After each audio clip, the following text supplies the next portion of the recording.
Hello बच्चों, कैसे हो आप लोग। आशा और उम्मीद करता हूँ स्वस्थ होंगे, मस्त होंगे। जहाँ भी होंगे ज़बरदस्त तरीके से आप अपनी तैयारी कर रहे होंगे। साथियों, आज के इस वीडियो में हम 10 क्वेश्चन देंगे और 10 क्वेश्चन में आपको अपना मूल्यांकन करना है कि आपका कितना क्वेश्चन सही होता है। ये हमारा पहला क्वेश्चन है जिसमें कहा गया है, निम्न में से विदेशज भाषा का शब्द चयन करें। विदेशी भाषा का शब्द कौन सा है उसी का चयन करना है। ऑप्शन में दिया गया है ईमान, मंत्रणा, युद्ध, परिणाम। इन चारों में विदेशी भाषा का शब्द कौन है? तो जो आपका ऑप्शन ए है, ये आपका ईमान शब्द आपका विदेशी भाषा का शब्द है, अतः यही सही विकल्प है। ईमान सही विकल्प होगा। आगे बढ़ते हैं। दूसरा क्वेश्चन दिया गया है, वे शब्दांश या अक्षर जो शब्दों के अंत में जुड़ते हैं कहे जाते हैं, उनको क्या कहते हैं साथियों? जो शब्द के अंत में जुड़ते हैं, उपसर्ग कहते हैं, परसर्ग कहते हैं, सर्वनाम कहते हैं, तत्सम कहते हैं। आप लोग अपना उत्तर चुन लीजिएगा। और इसका जो सही जवाब है वो है आपका परसर्ग। शब्द के अंत में जो जुड़ते हैं, शब्दों के अंत में जो जुड़ते हैं उनको प्रत्यय कहा जाता है, और प्रत्यय को ही परसर्ग के नाम से भी जाना जाता है। परसर्ग के नाम से भी जाना जाता है। तो ऑप्शन बी हमारा क्या है? करेक्ट आंसर है। अब बढ़ते हैं अगले क्वेश्चन पर। इसमें कहा गया है, निम्नलिखित में से शुद्ध शब्द का चयन करें। शुद्ध शब्द कौन सा है साथियों? मतैक्य है, मतैक्य है, मतक्य है, मैतक्य है। आप लोग अपना आंसर चुन चुके होंगे। तो शुद्ध शब्द जो होगा वो होगा ऑप्शन बी, मतैक्य। ऑप्शन बी हमारा करेक्ट जवाब है, मतैक्य हमारा करेक्ट जवाब है। अगले क्वेश्चन पर चलेंगे। अगले क्वेश्चन में कहा है, कतर व्योत में समास है।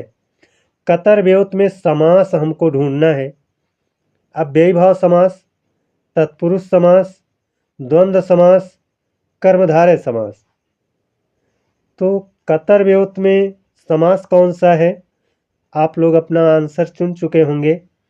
तो देखिए, कतर व्योत का समास विक्रय होता है कतर और व्योत, है ना।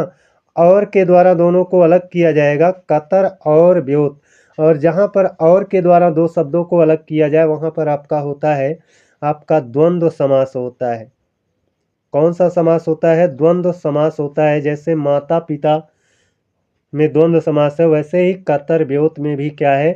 द्वंद्व समास है। आगे बढ़ते हैं। कह रहा है, निम्नलिखित में से शुद्ध शब्द का चयन करें।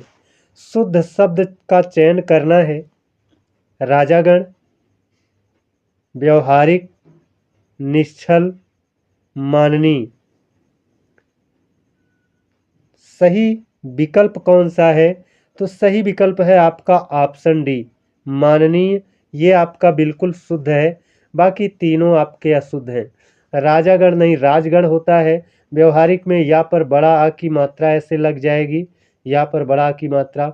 निश्चल में यहाँ पर आपका आधा बड़ा सा रहेगा, है ना, खष्टी सा नहीं रहेगा, आधा बड़ा सा रहेगा। अब बढ़ते हैं अपने अगले क्वेश्चन पर। इसमें कहा गया है, निम्न में कौन सा विकल्प प्रत्यय के संदर्भ में सही है? प्रत्यय, प्रत्यय के संदर्भ में सही विकल्प का चयन करना है। देखिए, प्रत्यय क्या होता है? यह शब्द के आगे लगते हैं, इनका अपना स्पष्ट अर्थ होता है, यह शब्दों को जोड़ते हैं, यह शब्द के अंत में लगते हैं। आप लोग अपना विकल्प चुन चुके होंगे। तो देखिए, जो प्रत्यय होते हैं वो कोई भी शब्द होता है उस शब्द के बाद में लगते हैं।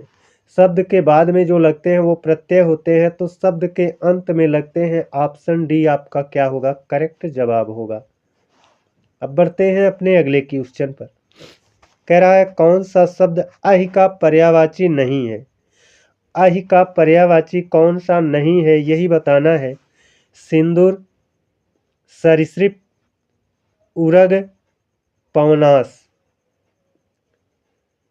तो देखिए, आपका अहि का पर्यायवाची नहीं है तो सिंदूर, उरग, पौनास, ये तीनों सरीसृप के पर्याय होते हैं। अहि के पर्याय होते हैं। ये तीनों सिंदूर, उरग, पौनास तीनों ही अहि के पर्याय हैं। अहि के पर्याय हैं, अहि रहेगा, अहि के पर्याय हैं। लेकिन ये सरीसृप आपका अहि का पर्याय नहीं है। अतः ऑप्शन बी हमारा क्या होगा, करेक्ट जवाब होगा साथियों। अगले क्वेश्चन पर चलेंगे। इसमें कहा गया है शुद्ध वाक्य का चयन करें। शुद्ध वाक्य कौन सा है? भारत में अनेक जाति हैं, भारत में अनेक जातियां हैं, भारत में अनेकों जातियां हैं, भारत में अनेकों जाति हैं। तो इसका जो सही जवाब है वो है आपका ऑप्शन बी, भारत में अनेक जातियां हैं। भारत में अनेक जातियां हैं। अनेक अपने आप में खुद बहुवचन होता है और अनेक के बाद जाति जो है वो भी बहुवचन में प्रयोग की जाएगी। तो अनेक जातियां हैं, ऑप्शन बी हमारा क्या होगा, करेक्ट जवाब होगा। अगले क्वेश्चन पर चलते हैं। कहा है रोला और उल्लाला से मिलकर बना छंद है। रोला और उल्लाला के योग से कौन सा छंद बना है? रोला बना है, छप्पय बना है, कुंडलियां बना है, हरगीत का बना है। तो इन चारों विकल्पों में जो सही विकल्प है वो है आपका ऑप्शन बी, छप्पय। छप्पय छंद का निर्माण रोला और उल्लाला से हुआ है। रोला और उल्लाला से होता है ना। ऑप्शन बी हमारा करेक्ट जवाब है। अगले क्वेश्चन पर, अंतिम क्वेश्चन यही है और आप लोग अपना कमेंट में बताइएगा कि कितना क्वेश्चन आपका सही हुआ। कह रहा है प्रत्येक गण में कितने वर्ण होते हैं? प्रत्येक गण में कितने वर्ण होते हैं? 2, 3, 4, 5। आप लोग अपना विकल्प चुन लीजिए और इसका जो सही जवाब है वो है आपका ऑप्शन बी, 3। प्रत्येक गण में 3 वर्ण होते हैं। आपने सुना होगा यगड़, मगड़, रगड़, जगड़, भगड़, सगड़, नगड़, है ना। ऐसे गणों की कुल संख्या 8 होती है और कोई भी गण हो उसमें 3 वर्ण होते हैं। अतः आपका विकल्प बी वाला सही है, 3 वर्ण। आप लोग कमेंट करके बताइएगा कि 10 में से आपके कितने क्वेश्चन सही हुए। साथियों, ये हमारा छोटा सा वीडियो था और इसमें मैं आप लोगों का मॉक टेस्ट लिया, है ना। कितना क्वेश्चन आपका सही हुआ आप लोग कमेंट करके ज़रूर बताइएगा। आज के लिए बस इतना ही। जय हिंद, वंदे मातरम।